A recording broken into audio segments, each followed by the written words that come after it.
Baby girl found a German shepherd trapped in the fountain. What she did next shocked everyone.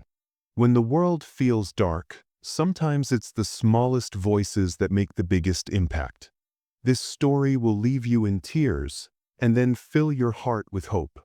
It's raw, it's real, and it will change the way you see the world. Like, share, and subscribe if you're ready for this emotional roller coaster.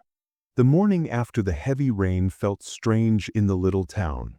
The old park was wrapped in a soft blanket of mist, as though the clouds had come down to rest on the ground. Drops of water clung to the leaves, sliding down slowly, and the stone fountain in the center of the park dripped steadily, each sound echoing in the silence. The birds, who usually filled the air with chatter, were unusually quiet. It was as if the whole park was holding its breath. Through the damp air walked a little girl named Alina.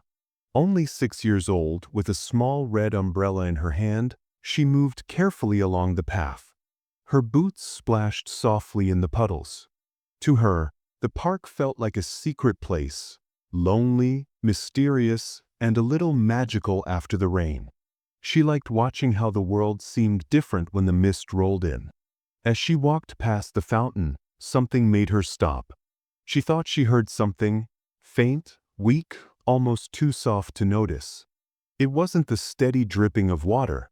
It wasn't the wind. It was different, a sound that trembled, like someone crying. Alina froze, her umbrella tilting as her little heart began to pound. She stepped closer to the fountain, her curious eyes searching. At first, she saw nothing but water swirling lazily inside the stone walls. But then, as the mist shifted, her breath caught in her throat. There, clinging to the inner ledge, was a German shepherd. His fur was drenched, sticking to his body, his paws trembling as he tried to hold on. His eyes, large, dark, and desperate, met hers. They weren't just eyes filled with fear. They carried a plea, a whisper for help, a flicker of hope. Alina's small fingers gripped her umbrella tighter. For a moment, she didn't move. She was only a child. This was something too big, too heavy for her. And yet she couldn't look away. Her heart ached. She could feel the dog's pain as if it were her own. A sudden noise startled her. The fountain's pump groaned loudly, shaking as if it was about to flush stronger. The water rippled violently for a second, making the dog slip dangerously close to falling in deeper. Alina gasped, stepping forward without thinking. Somewhere nearby, the sound of keys jingled. The groundskeeper was about to lock the park gates. Time was running out. Alina's tiny hands shook as she placed her umbrella aside. She bent down, slipping off her little slippers, her bare toes pressing against the cold stone edge. Leaning forward, her voice trembled but carried something steady, something brave. "Don't be scared," she whispered, her breath mixing with the mist. "I see you." For a moment, the dog blinked, as if he understood. His body stopped shaking so wildly. He held her gaze, trusting the child who stood so small yet so certain before him. And that was when the story truly began. What Alina did in the next few minutes would change everything. Not just for her, not just for the frightened dog, but for an entire town that would never forget this morning. They had been in the new town for only 3 weeks, and everything still felt a little too quiet to Alina. The streets were wide. The houses were neat. The sky in the morning looked clean, like it had been washed overnight. But inside, the 6-year-old girl carried the kind of silence that did not belong to a child. She kept close to her mother's side, holding a hand or a sleeve, as if the world might move away without warning.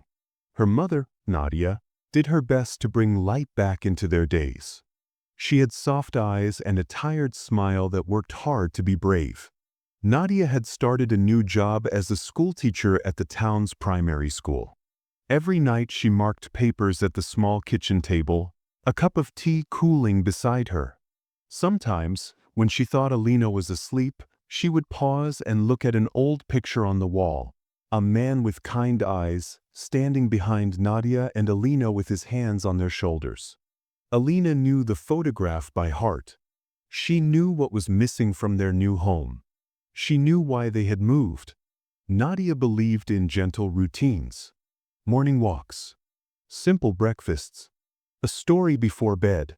She would braid Alina's hair as the kettle hummed, and she would speak softly about the day ahead, what they might see, what they might learn, what might make them smile. When Alina felt her chest tighten and her words hide, Nadia would kneel to her height and say the same line, over and over, like a quiet bell in a fog. Wherever there is pain, you must pause and listen. Alina didn't always know what that meant, but she held the words like a tiny stone in her pocket. Sometimes she pressed it with her thumb to feel a little braver. They found the park on their first Sunday.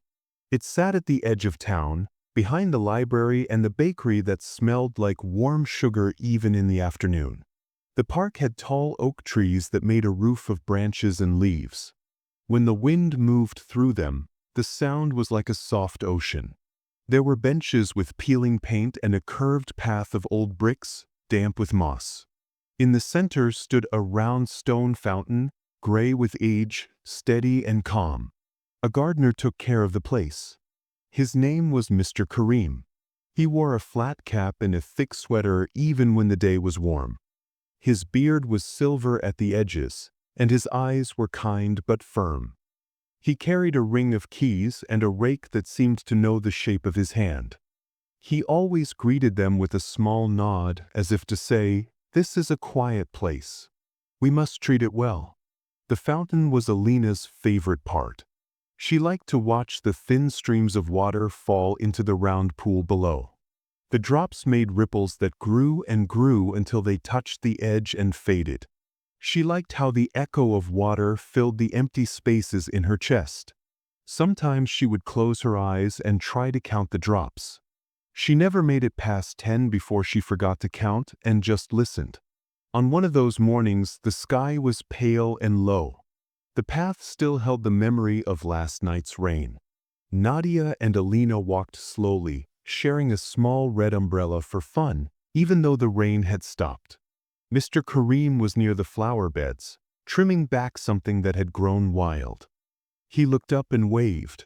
"Morning, teacher," he called to Nadia. "Little one." Alina lifted her free hand and waved back. She liked him.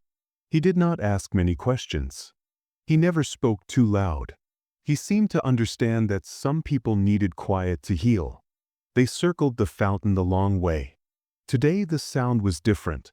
The pump stuttered once, then again, like a hiccup.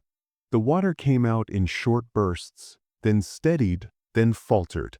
Alina paused, watching. Small patches of leaves had gathered near the drain, stuck together like a soggy blanket. Nadia said softly, noticing it too. "We should tell Mr. Karim." Before they could, two teenagers cut across the grass and hopped up onto the fountain's wide stone edge. They were laughing, pushing each other like a game. Their shoes scraped over the wet stone as they tried to balance and walk along the rim. Alina's shoulders rose with worry. The fountain edge was slick, and the water below looked deeper than she had thought. "Hey, off there!" Mr. Karim's voice came sharp and quick, but not unkind. He set down his tools and strode over, his steps long and steady. "Not a circus." "Now." One of the boys rolled his eyes. "We're not hurting anything." "Not yet," Mr. Karim said. He pointed at the blocked drain. "You fall in, you crack your head, the water pulls you down, then we all have a very bad morning." Huff. The boys jumped down with a thud. One muttered something under his breath. Mr. Karim didn't answer. He watched them walk away, then bent to peer into the water. He fished out a stick and poked at the leaves, trying to clear the drain. The pump sputtered again, deeper this time, like a cough from the throat of the fountain. The water swirled in a slow circle. "This fountain is dangerous," he muttered, mostly to himself, but Nadia heard. She met his eyes and nodded. He tipped his head in return, then went to fetch a longer pole from the shed. Alina stayed near the edge, her small hands still in Nadia's. She watched the leaves spin. She watched the bubbles rise and break. Her mother squeezed her fingers. "Let's sit for a minute," Nadia said. They found a bench close by. A thin sun tried to push through the clouds. Somewhere, a dog barked once and then stopped. A bus hummed on the street beyond the library, then faded. "Do you like this park?" Nadia asked. Alina nodded. "What do you like best?" "The sound," Alina whispered. Her voice had been shy for so long that it came out like a secret.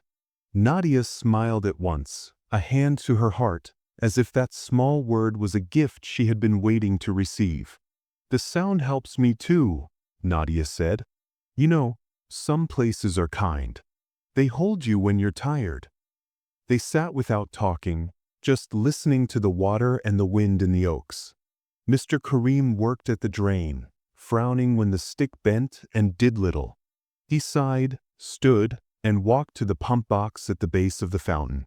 He tapped the metal with his knuckles, then shook his head. "We'll shut it off for a while," he said, noticing Nadia watching him. "Something stuck. After lunch, I'll take it apart." "Thank you," Nadia said. Alina's gaze drifted back to the water. She leaned a tiny bit forward, eyes narrowed. There was the drip, drip, drip she knew. There was the low hum of the pump trying its best. But underneath, was there something else? A thin sound, like a breath pulled through closed teeth. A small, shaky whimper that came and went with the ripples. She held her breath and listened harder. "Alina?" Nadia asked, noticing the change in her face. The little girl didn't answer. Something in her chest tugged. She slid off the bench and stepped toward the fountain, careful, careful, as if a sudden move might break the moment. At the edge, she crouched and tilted her head. Her hair fell forward, a dark curtain that almost touched the wet stone. There it was again. Faint. Inside the fountain's stone circle. Alina's frown deepened. The sound brushed past her like a ghost hand. It was too soft to be the pump and too sad to be the wind. She didn't know what it was yet. But her mother's words rose inside her like a small light. "Wherever there is pain, you must pause and listen." She did. And in that quiet, the park seemed to lean in with her. The camera of the morning, the eyes of the town, the air, the trees, lingered on her small, serious face as she listened to the hidden cry no one else could hear. The mist still hovered around the old park, curling low against the fountain, making everything look softer and quieter than usual. Alina stayed near the edge, her small hands pressed against the cold stone, her breath fogging the air as she leaned closer. At first, she only saw the swirling water and the faint ripple of bubbles rising from the clogged drain. She was about to step back when a faint sound brushed her ears again, so weak it was almost part of the fountain itself. She leaned further in, her heart pounding faster, and that was when her eyes widened. Down in the shadow of the fountain, pressed against the narrow inner ledge, was a German shepherd. The dog was bigger than she could have imagined, yet he looked small where he clung, shivering and soaked. His fur was dripping wet, plastered to his thin frame, and she could see patches where bruises had darkened his skin beneath the coat. Around his neck hung a torn collar, dangling loosely as though it had been ripped away from its chain. His legs trembled with every breath, and his paws scraped desperately at the stone as he tried to keep from slipping. He was exhausted, clinging only because he had no other choice. Alina's chest tightened, and she forgot to breathe for a moment. She had never seen such sadness in an animal's face. His dark eyes lifted and met hers, and in them she saw more than fear. There was longing, pain, but also a question, almost like a silent plea. It was as if the dog was asking, "Do you see me? Do you care?" The umbrella slipped from her fingers and clattered on the stone, forgotten. She wanted to run to her mother, to shout for help, but when she turned, she saw Nadia a short distance away with her phone pressed to her ear. Nadia's voice was hurried, talking to someone from the school. She had not seen the shepherd. She had not heard the cry. Alina's lips parted to call her, but then she stopped. A thought came quickly, one that made her chest ache with urgency. What if, by the time her mother noticed, it was already too late? Her small fingers curled into fists. The sound of her mother's words faded into the background as the growl of the fountain's pump filled the air. With a sharp sputter, the water surged higher, splashing against the stone. The shepherd's paws slipped, and he gave a broken whimper that cut through the mist like a cry for life. Alina spun and grabbed a fallen branch lying near the path. It was long, thin, stripped of most of its bark. She hurried back to the fountain, leaning forward with the stick stretched out as far as her small arms would allow. The tip hovered over the water, so close but not close enough. She leaned more, her toes lifting inside her slippers as she strained to reach. The stick stopped just short of his trembling paws. She bit her lip hard, whispering, "Please, just a little closer." The shepherd lifted his weary head, his ears twitching at her voice. His body shifted forward, as if he wanted to believe she could help. His paw moved, but the ledge was too slick. He slid again, the scrape of his claws against stone making her gasp. The water lapped higher against his chest, cold and merciless. Alina's heart raced. For one terrifying moment she thought he would slip beneath the water, lost forever. But then he steadied himself, shaking, and raised his head once more. This time his eyes locked onto hers, not just looking, but holding. Something unspoken passed between them. A thin connection, fragile but real. His tail lifted just slightly, one weak wag against the stone, as if to say, "I trust you." The sight made tears sting at the corners of her eyes. She didn't know why, but she understood him. She could feel his fear, his exhaustion, but also the tiny thread of hope he had left. No one else had seen him. No one else had stopped. But she had. Her hands shook as she let the useless stick fall. She pressed both palms on the cold stone edge, leaning so close the mist dampened her hair. Her voice trembled, but it came out steady, carrying a promise that seemed larger than her 6 small years. "I won't leave you," she whispered. The shepherd blinked slowly, his shivering easing just a little as though the words reached him. His gaze stayed locked on hers, and for the first time that morning he stopped fighting the water. He simply waited, as if believing in her was enough to hold him there. Behind her, Nadia's voice still carried through her phone call, speaking of timetables and lessons. The town moved on, unaware of the secret unfolding inside the fountain circle of stone and mist. But for Alina, the world had narrowed to a single vow. She would not walk away. The decision was made. Somehow, she would find a way to bring him back to safety. Alina's first idea came in a rush of panic. She tugged the scarf from her neck and tied it tightly to the handle of her small red umbrella, hoping it would be long enough to reach the struggling dog.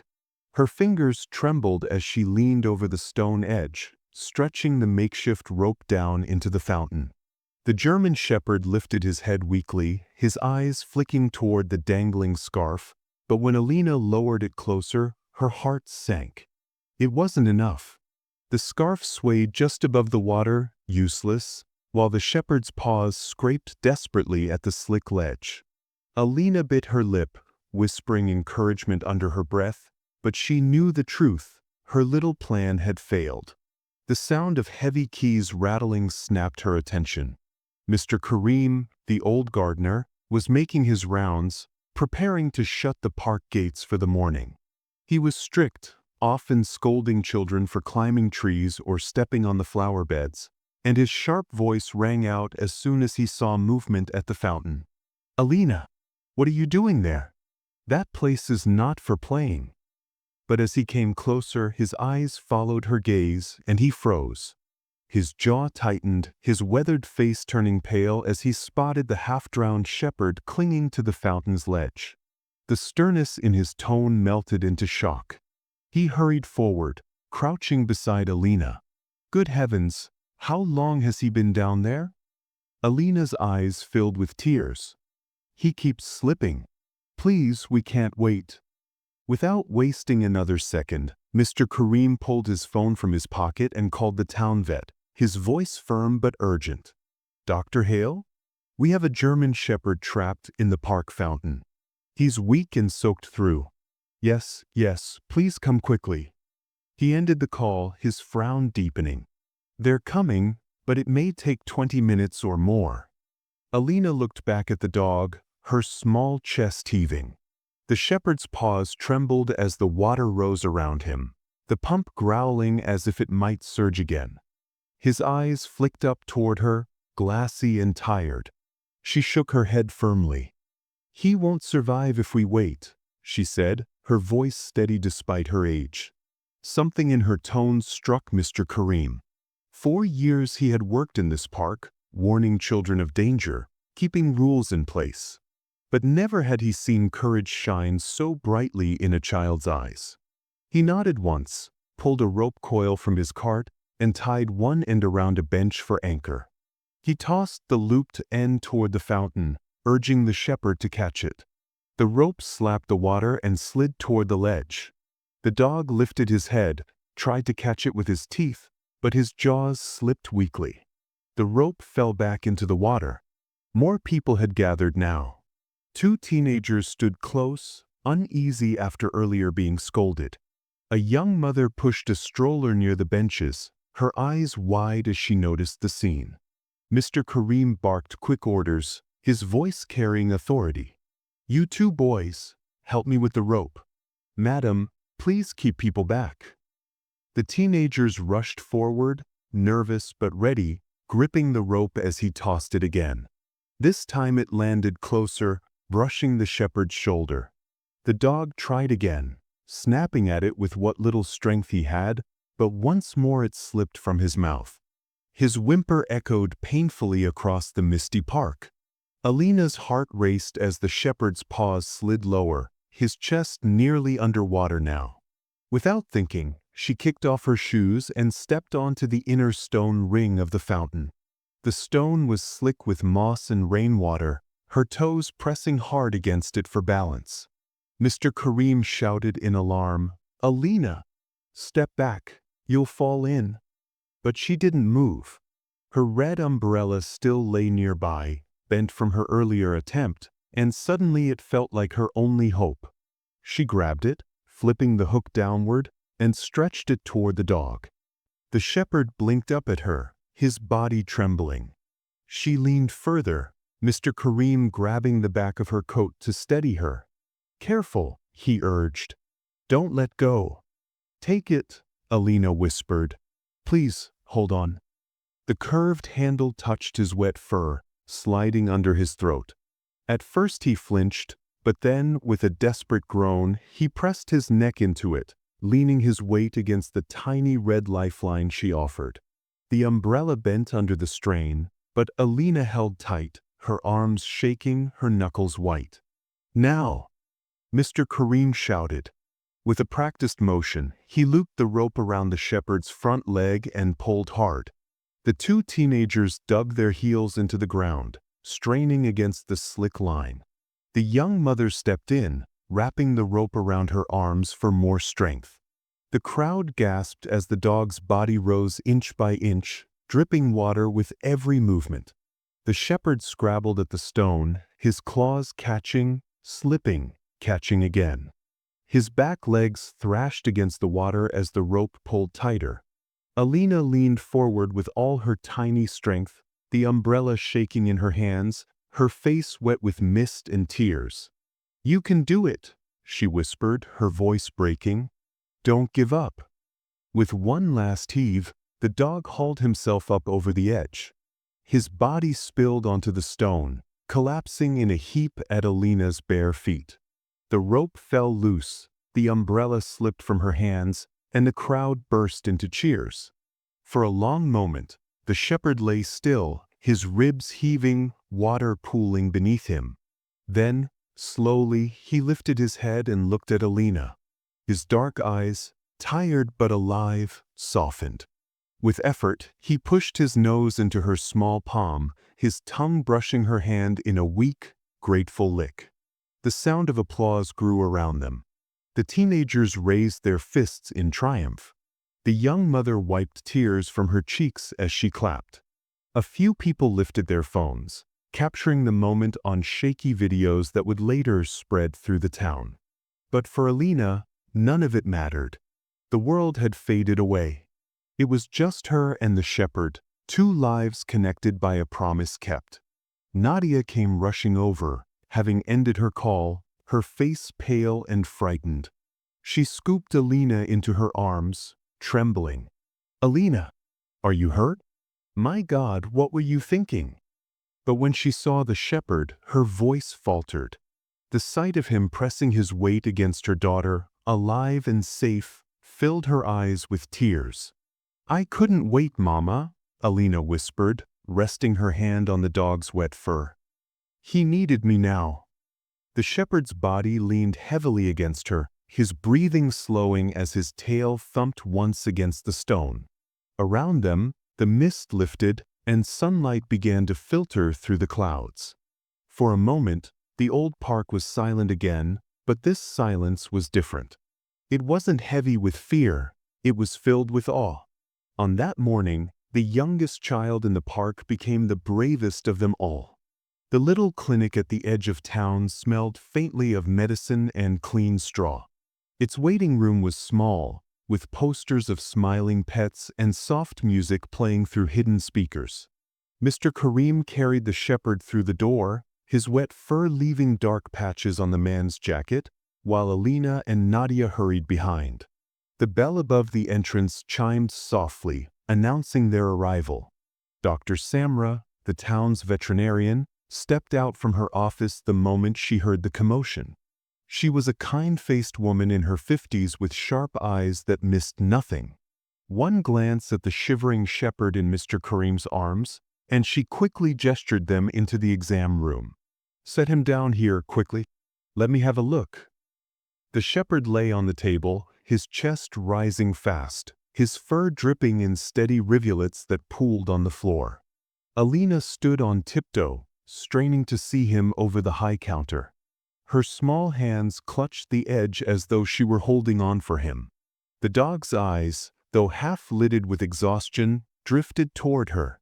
Even here, surrounded by strange smells and strange hands, he searched for the little girl who had reached across the fountain. Dr. Samra moved carefully, her hands firm but gentle. She pressed the dog's ribs, checked his paws, ran her fingers through his wet fur. "Dehydrated," she murmured, half to herself. "Bruises along the legs, likely from slipping on stone. But his heart is strong, his lungs sound clear."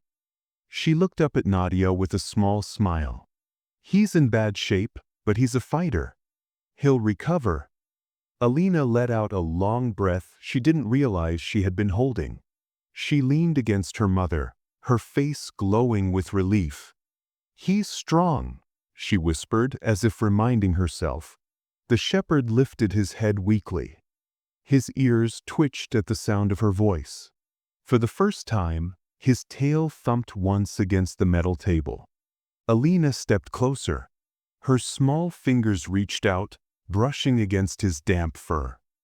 "His name is—" she hesitated, biting her lip. Then softly, as if asking permission, she said, "Bruno. His name is Bruno." The dog blinked slowly, as if the sound touched something deep inside him. And then, with effort, his tail wagged again, twice, firmer this time. The room fell quiet for a beat, the weight of that tiny agreement filling the space. Nadia's lips curved in a faint smile. "Bruno," she repeated softly. Dr. Samra chuckled. "Seems he likes it." She patted Alina's shoulder gently. "Names matter, child. You've given him more than comfort. You've given him belonging." Bruno's eyes stayed fixed on Alina, his breathing slowing as she stroked his head. Even when the vet tried to ease him onto a padded bed in the corner, he refused to rest until Alina followed. She sat cross-legged on the floor beside him, her cheek pressed to his fur. At last, Bruno sighed, his eyes closing, his entire body finally surrendering to the promise of safety. That night, as the town settled into its ordinary routines, something extraordinary spread across phones and computer screens. Someone in the park had captured the moment Alina stretched her little umbrella toward Bruno, the red hook trembling, the crowd pulling the rope, the dog scrambling over the fountain's edge. The video traveled faster than whispers in a storm. By evening, it had been shared hundreds of times. In kitchens and living rooms, people watched the soaked shepherd press his head into the hand of the smallest girl there. They listened to the cheers that broke out, saw the relief in her tear-filled eyes, and felt their own throats tighten. The comments poured in. What a brave little girl. An angel. A guardian. Someone called her the little guardian of the fountain, and the name stuck. By morning, calls came to the clinic. People wanted to donate for Bruno's care. Blankets, food, even offers of adoption. The town, once quiet and ordinary, buzzed with talk of the child who wouldn't walk away. Alina didn't understand the fuss.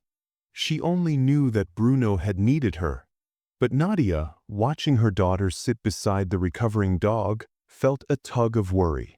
That night, as she tucked Alina into bed, she chose her words with care. "Sweetheart," she said softly, "people will say many things. They'll call you brave, they'll call you special. But remember, we don't help because of attention. We help because it's right." Alina nodded sleepily, her cheeks still damp from Bruno's fur. "I know, Mama. He was alone. I couldn't leave him." Nadia kissed her forehead, her heart swelling with both pride and caution. 2 days later, when Bruno was strong enough to walk, Dr. Samra gave Nadia a small stack of papers. "He'll heal faster in a home than in this clinic," she said kindly. "But he still needs rest and gentle care. I can approve temporary fostering." Nadia hesitated. Her life was already full with work, with raising Alina. But then Bruno's gaze drifted toward her daughter, the tip of his tail wagging with quiet hope. She sighed and smiled faintly. "We'll foster him, just for a few nights." Alina's eyes lit up like lanterns. She wrapped her arms around Bruno's neck as he leaned against her, his body still bruised but his spirit lighter. For the first time since her family had moved to this town, she felt like they weren't just visitors anymore. They were part of something larger, a story that belonged to all of them now. And as Bruno padded beside her out of the clinic, his new name echoing softly in her heart, the little girl who once walked shy and quiet now carried herself with the courage of someone who knew she had already changed the world once, and might do it again. The days that followed were filled with quiet relief and small joys. Bruno, though still thin and stiff from his ordeal, had begun to walk with more strength. He followed Alina through the house, his paws clicking softly against the wooden floor, his eyes never straying far from her. But even as warmth returned to his body and trust grew in his eyes, questions began to whisper in the background. It started with the collar. When Nadia examined it one morning, she noticed the leather was cracked and frayed, the metal buckle bent as if it had been yanked free by force. The tag that might have once held his name or an address was long gone. Only the faint imprint of letters remained, rubbed nearly invisible by time. Dr. Samra ran a scan and found an old microchip, but the registry was outdated. The address linked to it had been disconnected for years, the phone number unreachable. Whoever had once claimed him had long since disappeared. Then there were the scars. Across Bruno's chest and under his front legs were faint lines, healed but undeniable, as though some harness had rubbed him raw over and over again. Alina traced them gently with her fingers one evening, her face full of sorrow. "Did someone hurt you?" she whispered. Bruno lowered his head onto her lap, his sigh the only answer. The town wanted answers too. Posters went up on telephone poles and in shop windows, Bruno's picture printed in bold with the caption, "Found in the town park fountain. Do you know this dog?" Nadia and Alina walked from block to block, pinning flyers to notice boards and handing them to shopkeepers. People shook their heads, surprised by the story, but no one claimed to know him. Then, one afternoon, while Alina was taping a poster near the bakery, an elderly woman stopped to look closely. Her silver hair was tied neatly under a scarf, her hands trembling slightly as she pointed to the photograph. "That dog," she said slowly, her voice raspy with age. "I saw a van near the park last week. It was late, too late for anyone decent to be out. The van stopped by the fountain. 2 men got out. I thought it was odd." Nadia leaned forward, her heart quickening. "What kind of van?" The woman shook her head. "Dark. No markings. They carried something heavy, I think. Then they drove off fast. I remember thinking they didn't belong here." She looked again at Bruno's picture. Maybe it was him. Maybe they left him there. The idea settled over them like a shadow. Someone hadn't just lost Bruno. Someone had put him there, trapped and helpless, left to die. That night, the truth weighed heavily on the small house. Bruno paced near the door, restless, his ears twitching at every creak of the wind. When Alina finally lay down to sleep, his whimpers filled the room. He lay by her bed, eyes wide open, chest rising too fast. Alina climbed out quietly, dragging her blanket to the floor. She curled up beside him, resting her small hand against his ribs. "It's all right, Bruno," she whispered. Then, softly, she began to hum the lullaby her mother sang to her on stormy nights. The melody was shaky at first, but soon it floated like a gentle thread of comfort. Bruno's ears lowered, his breathing slowed, and his eyes finally closed. By the time Nadia peeked in, she found her daughter asleep on the floor, Bruno's head resting protectively across her arm. The next morning brought something more unsettling. Dr. Samra called Nadia as soon as the clinic opened. Her voice was low, cautious. "I don't want to alarm you, but I got a strange call last night. A man. He asked if I had a German Shepherd recently brought in. He said, 'Keep that dog safe until we arrive.'" Nadia's stomach tightened. "Did he give his name?" "No," the vet replied. "The number was blocked. I asked who he was, but he hung up. Something about the tone, it wasn't a friendly call. It felt like a warning." Nadia gripped the phone harder, her gaze drifting to where Alina was feeding Bruno scraps of bread in the kitchen, the dog's tail wagging faintly at every bite. Fear prickled at the back of her mind. Someone out there knew about Bruno. Someone was watching. That evening, as the shadows lengthened across the street, Nadia sat with Mr. Karim on the porch, her voice low and firm. If someone abandoned him, they might try again. We can't just wait and wonder. We need answers. Mr. Karim nodded gravely. "The park has cameras near the gates. They've been faulty for months, but perhaps they caught something. It's worth checking." Inside the house, Alina sat on the floor with Bruno, her arms wrapped around his neck as if she had already guessed what her mother was saying outside. She buried her cheek against his fur, whispering promises only he could hear. The questions had begun to circle, and Nadia knew, with a certainty that made her chest ache, that their family's quiet life had already shifted. Bruno had brought love into their home, but he had also brought a mystery that was far from solved. Night lay over the park like a soft blanket after the rain. Mist hugged the paths, and the old stone fountain whispered under the lamps. Mr. Karim led with his keys, Nadia held Alina's hand, and Bruno trotted at the little girl's side, ears high, nose testing the damp air. Inside the security hut the air was warm and humming. For monitors showed the fountain. Mr. Kareem slid into the chair, woke the system, and rolled the timeline back. 2 nights before the storm, he said. If someone left him, we'll see it.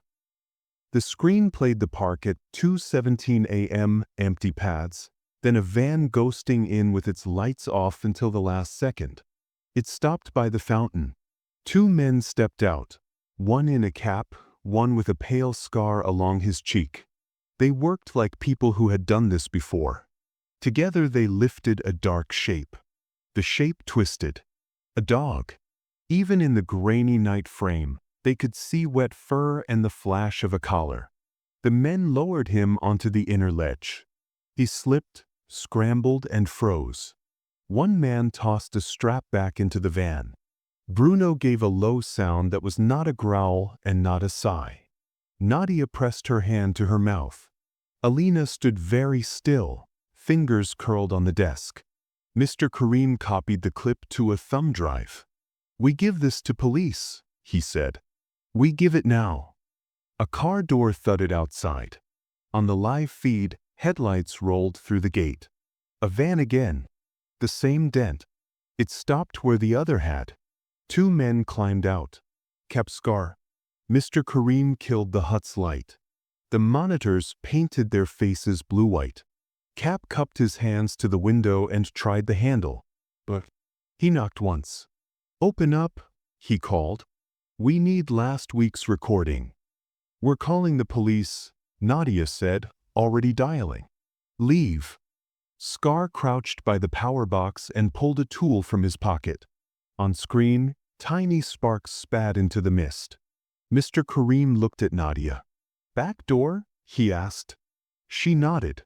Bruno stepped with them, chest forward, teeth hidden, steady as a post. Mr. Kareem slipped out the rear and moved along the hut.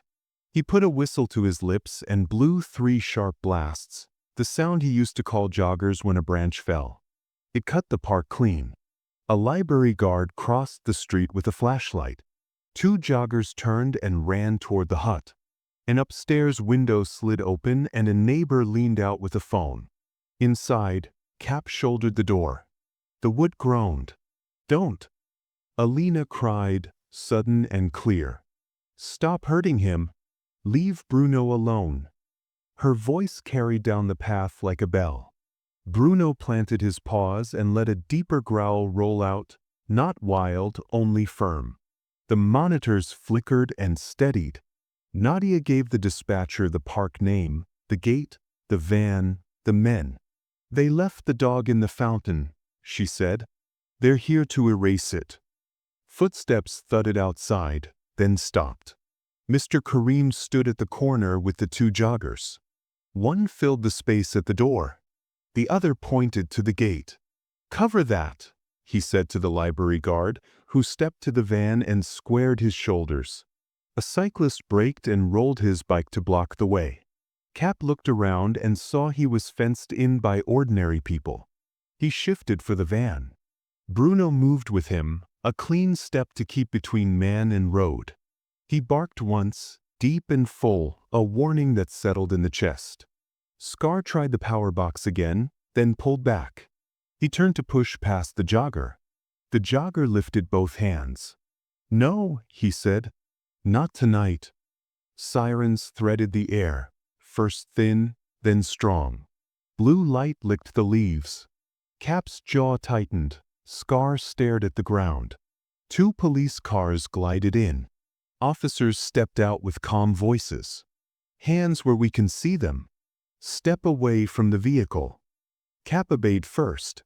Scar raised his hands after Bruno gave one more steady bark. An officer opened the van's back doors. Inside sat 2 wire crates, a cracked bowl, a bin of old collars and stained rope. Another officer took the thumb drive from Mr. Kareem, labeled it, and slid it into an evidence bag.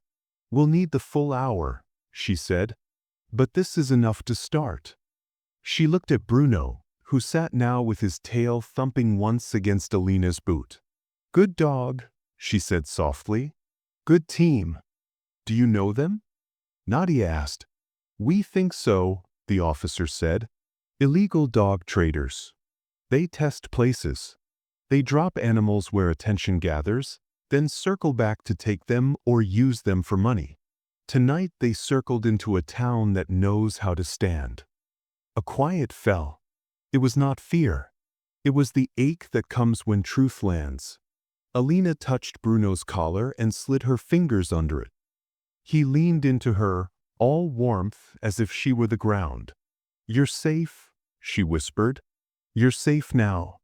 The officer crouched so he was level with Alina. He took a small blue ribbon badge from his pocket, a circle with a star in the middle. "We keep these for kids who help us," he said. "Tonight you helped. You spoke up. You stood firm." He pinned the ribbon to her coat. The crowd clapped, soft at first, then strong. Mr. Karim blinked hard. Nadia kissed Alina's hair. Bruno sat tall, chest out, eyes bright. The van was towed. The men were led away. Names and numbers were taken.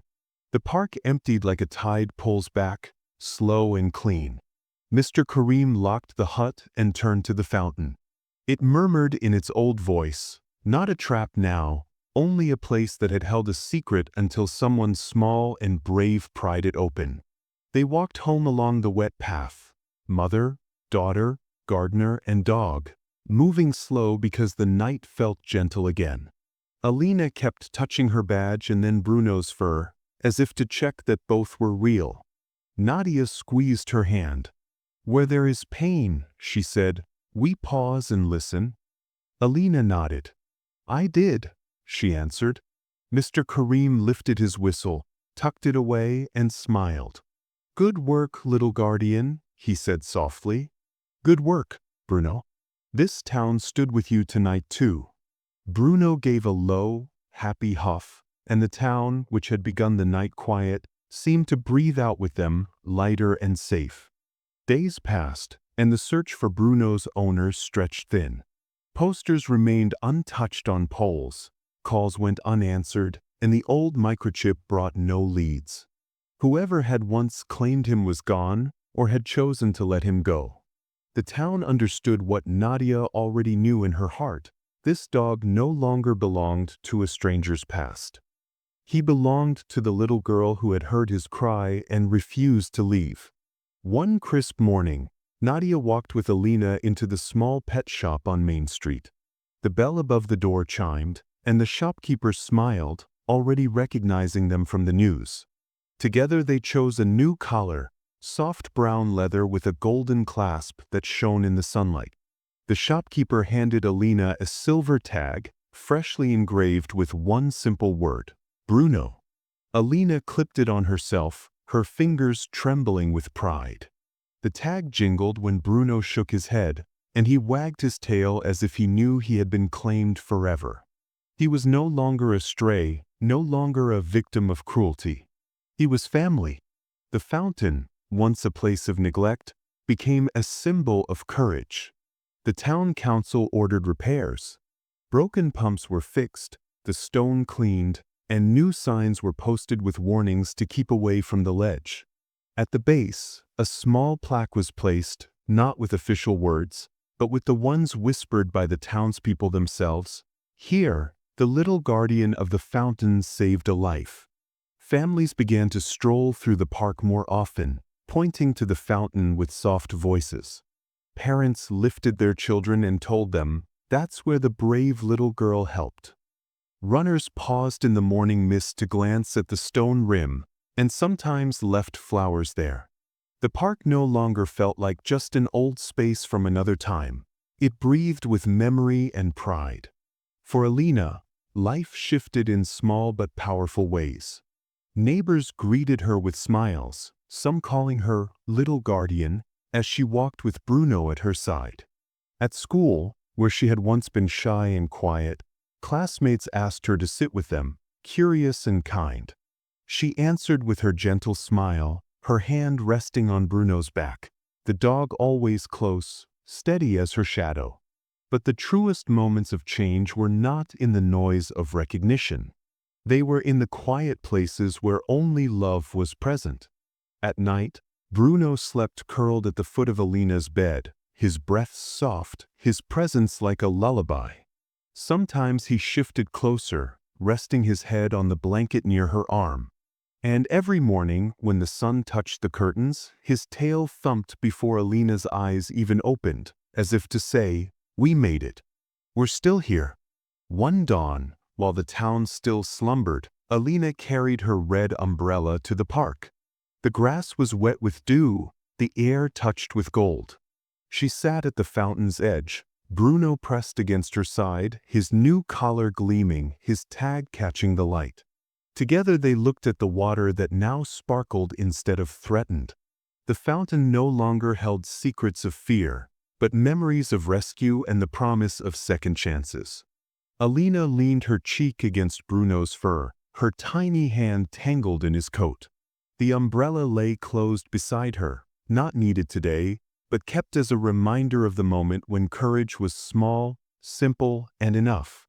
And if one listened carefully, there was almost a voice carried in the soft breeze, the kind that sounds like a story closing.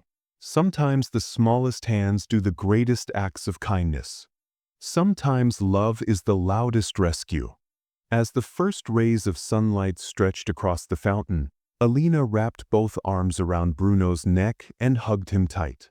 His tail swayed, his body pressed against hers, and for a long while they stayed like that, girl and dog, rescuer and rescued, bound not by chance but by choice. The water glittered in the morning light, and the town, watching from quiet windows, knew that a new chapter had begun. The child who had once walked shyly under a red umbrella now walked with courage. And the dog who had once trembled on a cold ledge now stood proud, loved, and safe. Together they had turned sorrow into hope, and a broken fountain into a place where kindness would be remembered forever.